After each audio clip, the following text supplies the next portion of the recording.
Pangalawa, sabi ng Rasulullah sallallahu alaihi wasallam na nakakasira sa din ng isang tao, nakaka-distract sa kanyang pananampalataya ay ang tinatawag na as-sihr. Ito yung tinatawag na kulam. Kabilang ito sa malaking kasalanan kay Allah subhanahu wa ta'ala. Ang sabi dito sa kitab na ito, was-sihru ibaratun an uqdin wa ruqiyyin. Yani kiraatin mutalsimatan fi suwaris sayatin wa afariyatal jin. Ang sabi dito sa kitab na ito, ang definition ng taong gumagawa ng kulam o nagpapakulam ay ito ay kontratang papel. Ibig sabihin, sinusulat ito sa papel. Ito ay kontratang papel at binabasa ito ng patago, na kung saan ito yung binubulong ng mangkukulam upang pinsalain ang isang tao. Subhanallah. Ano yung pinsala na dala-dala ng sihr o kulam? Ang sabi niya dito, yanfusu biha sahir fayu'addil mashura bimaradin aw mautin aw sarafin aw atafin. Ito yung binubulong ng tao ng kukulam o nagpapakulam upang pinsalain ang isang tao mula sa kanyang sakit. Unang-una, maring ang target ng tao na yun ay gusto niya magkasakit ka. Subhanallah. Napakadetalyado nito mga kapatid. Mahalaga ito na mabatid natin. Unang layunin ng tao na ng kukulam ay upang magkaroon ka ng sakit. Pangalawa, sabi niya, kung hindi man sakit yan, tutuluyan kanyang bawian ng buhay. Malala, no? Sakit, kamatayan.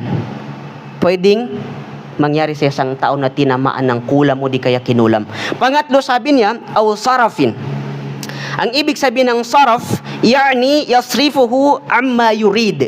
Ito yung gawain na kung saan dinadivert mo siya doon sa mga bagay na gusto niyang gawin o gusto niyang matupad sa kanyang buhay. Anong ibig sabihin? Pag yung tao na yun na ayaw mo na makamit niya yung pangarap niya, gusto mo hadlangan siya sa bagay na gusto niyang gawin sa kanyang buhay, gagawa ka ng paraan para hindi matupad yun. Kaya may mga ganun na mga tao eh. Dahil sa sobrang inggit niya sa kanyang kapwa, ayaw niya na mayaman, ayaw niya na maging mayaman, ayaw niya maging successful, ayaw niya makapagtapos sa kanyang pag-aaral. Ang ginagawa ng mga tao na yun, naghahanap sila ng mangkukulam para sirain nila yung kinabukasan ng tao na yun. Yan ang tinatawag na yasrif. Dinadivert mo siya, gumagawa ka ng paraan para may lilihis mo sa kanya, may lalayo mo sa kanya yung mga bagay na yun na gustong gawin ng tao na yun. Subhanallah. Pangapat, sabi niya, aw atafin. Ang ibig sabihin ng ataf ay wal atfu yani yu'tifuhu ala ma la yurid.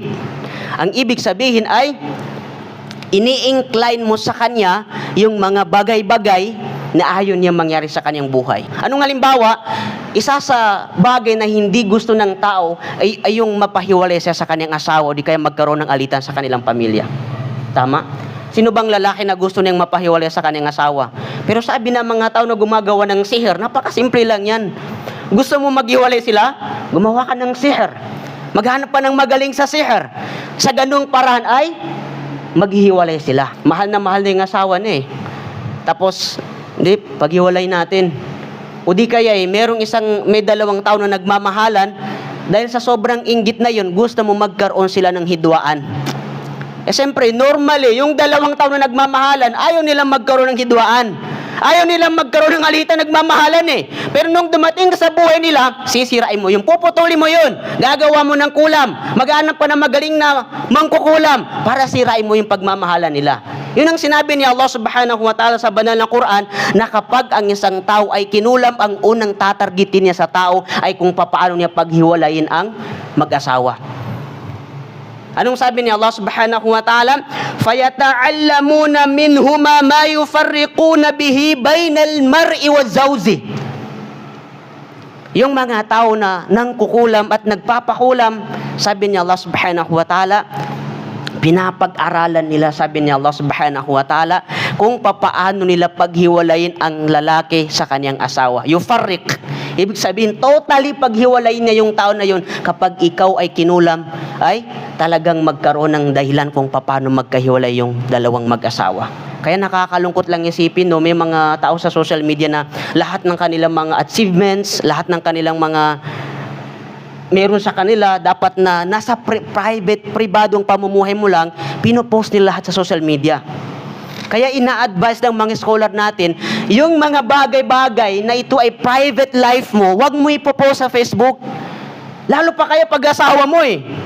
Pag maganda yung asawa mo, ngayon nababaliktad eh. Pag maganda ang asawa, instead na itatago niya, ipinopost sa Facebook. Nakikita niyo mga content creator, subhanallah, hindi sila natatakot sa tinatawag na sihr. Pag nagkaroon ka ng magandang asawa, dapat ito ay tinatago mo. At yung mga bagay-bagay na gusto mo makamit sa buhay, huwag mo isa publiko sa social media. Dahil hindi mo alam kung sino sa mga friends mo sa Facebook ang nag-iisip ng masama sa'yo. Nakakalungkot isipin. Ang daming ganyan ng mga tao ngayon sa mundo ng social media. Lahat, pati yung pagkain, pinopost, achievement, pinopost, pati pera, pinopost, asawa, pinopost. Kulang yung pagkain nila, ipopost nila sa social media. Subhanallah. Nakakalungkot isipin mga kapatid. Pero ang mga taong gumagawa ng ganun, yung mga tao na hindi nila naunawaan kung ano yung magiging resulta nila kapag sila ay kinulam ng mga taong ayaw sa kanila. Magagayon pa man, sa karugtong ng ayan na yun na binanggit ni Allah subhanahu wa ta'ala, ang sabi ni Allah subhanahu wa ta'ala, wala silang tatamaan, tatablan ng kanilang kulam, liban na lang kung ito ay papahintulutan ni Allah subhanahu wa ta'ala. Sa bandang huli, sinabi ni Allah subhanahu wa ta'ala kung ano yung epekto ng kulam sa isang tao, at sinabi rin niya na kapag ikaw ay magpakup sa kanya, wala silang tatamaan ng kulam, liban na lang na ito ay may pahintulot si Allah subhanahu wa ta'ala. Yun ang sinabi ni Allah subhanahu wa ta'ala. Kaya mga kapatid Islam, nangyari ito sa panahon ng propeta sallallahu alaihi wasallam nung kinulam siya ng isang Yahud. Ang pangalan ng Yahud na yun ay si Labid bin A'sam. Kinulam ang Rasulullah sallallahu alaihi wasallam ng isang Hudyo. Kaya nung kinulam ang Rasulullah sallallahu alaihi wasallam, doon binaba ni Allah subhanahu wa ta'ala ang dalawang sura. Anong sura na yun? Suratul Falaq at Suratul Nas. Isa ito sa mga agimat na dapat na kabisaduhin ng isang tao. Hindi mo na kailangang magdala ng bato. Kasi ganitong ginawa ng propeta eh. Hindi siya pumunta sa albularyo. Kasi yung pagpunta sa albularyo, pag ikaw kinulam, hindi ka dapat pumupunta sa albularyo. Ano ang pamamaraan?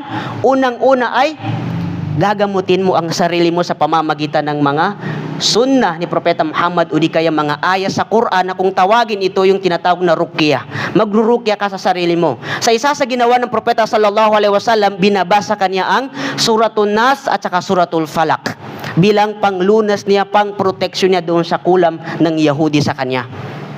Hindi mo na kailangan pumunta. Mas mainam sa isang tao kung kayang tanggalin ng gamot sa hospital, mas maganda yun kumpara sa isang tao na pupunta sa albularyo. Bakit, Ustad, mas maganda pa yung gamot? Di ba wala namang gamot sa panahon ng propeta? Wala namang hospital nung panahon na yun?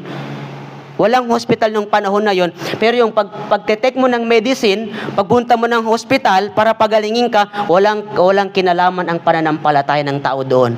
Pero pag pumunta ka sa albularyo, may kinalaman na yung pananampalataya mo doon.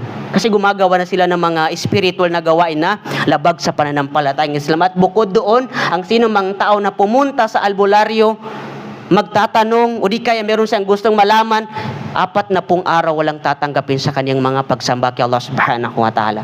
Kaya nung kinulam ang Rasulullah sallallahu alaihi wasallam, ibinaba ni Allah subhanahu wa ta'ala itong dalawang sura na ito. Kaya marapat din sa atin, pagkatapos natin magsala sa umaga, sa hapon, bago tayo matulog, babasahin natin itong tatlong sura. Suratul Ikhlas, Suratul Falaq, Suratul Nas. Ito yung mga proteksyon natin, kabuuang proteksyon ng isang tao mula sa mga masasamang elemento na makakatama sa kanya. Dagdagan mo pa ng Ayatul Kursi at iba pang mga sura na tinuro sa atin ni Propeta Muhammad sallallahu alaihi wasallam. Ito ang kanyang magiging ruqyah at ito rin ang kanyang magiging proteksyon sa mga masasamang elemento na makakatama sa kanya. Kaya pinaiiwasan sa atin ni Propeta Muhammad sallallahu alaihi wasallam ang gawain na pangkukulam, at yung tao na pumupunta sa mangkukulam upang ipakulam niya yung tao na yon na ayaw niya, hindi niya gusto, yung dalawang tao na yun, yung mangkukulam at yung nagpapakulam, parehas ang kanilang kasalanan. Ito ay malaking kasalanan na kanilang magagawa. At dapat silang magbalik loob kay Allah subhanahu wa ta'ala. Yan ang pangalawang Yan ang pangalawang nakakasira sa pananampalataya ng isang tao.